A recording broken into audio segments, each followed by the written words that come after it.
Greetings, soul family. I'm Into the Awakener here, and I just wanted to talk to you a little bit about what happens when we die or when the soul transitions from the body, and the importance of sacred rituals, right? So recently, I've had quite a few bereavements. Some of them have been close family members. Some of them have been people that I just know. And as a shamanic practitioner and also a celebrant, I deal a lot with death and transitioning.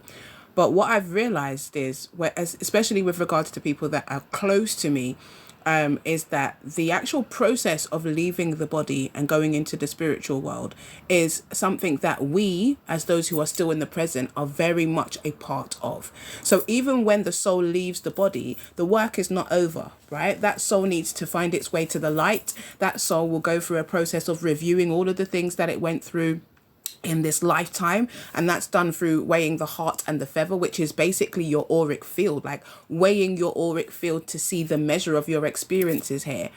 And when people talk about you, it raises your frequency. There's 7 gates that the soul must travel through in order to get to the light, and some souls may get stuck at those gates. So it's the prayers of those who are living, the words of empowerment and encouragement from those who are living that help those souls to navigate into the next realm. But I want to talk to you a little bit about what can happen sometimes when the soul doesn't know that it has died. So when the soul leaves the body, especially if maybe the person died in their sleep, or if maybe they died in a shocking and horrific way, the soul doesn't always know that it's dead.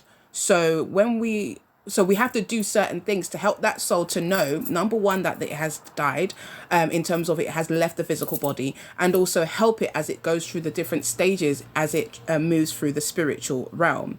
Now, I had an auntie that transitioned, and there are certain spiritual practices that we as a culture traditionally should do. So we would normally light a candle for the person each day, for at least the first 9 nights, to help navigate that soul through the spirit realm.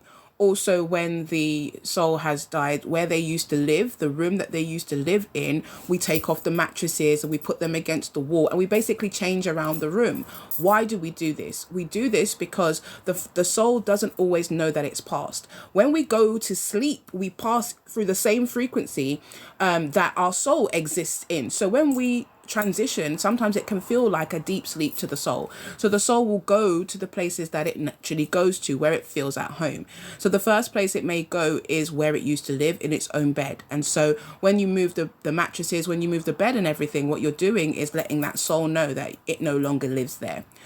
We would also gather at a family member's house, usually the person whose house it was or someone who's close to them, and we would sing, and we would have a candle lit, and we would have a picture. The reason why we do this is because the soul is also going to visit people that it knows, and when it sees its picture and a candlelight and everyone singing, it knows that it has transitioned. Now, sometimes when some of these things aren't done, these souls don't know where to go. So sometimes they will go to the person that they most liked in their lifetime, and they will hang around in that person's space. So that person might feel like they're feeling the energy of that person, or they may see shadows behind them. That is because that soul is in the presence of that person, because it's looking for home. This is why we need to do these rituals, which are all around helping that soul to get to where it needs to get to, and also to understand what happens to the soul when it leaves the body. This physical flesh is finite, but the soul is infinite, meaning that it never dies.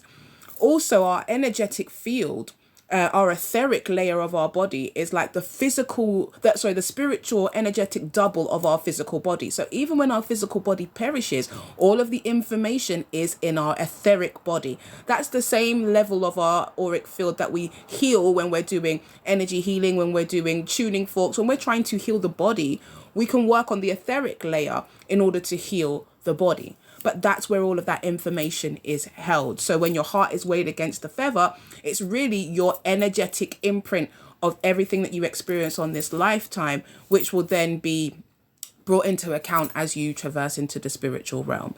So If you know somebody that has transitioned, somebody that's close to you, light a candle for them, speak positively about them and uplift them, and ask for blessings upon their life, because all of these things will help that soul to transition safely into the next realm. Because when they don't, they can end up becoming attached to people, and people can literally have spirit attachments.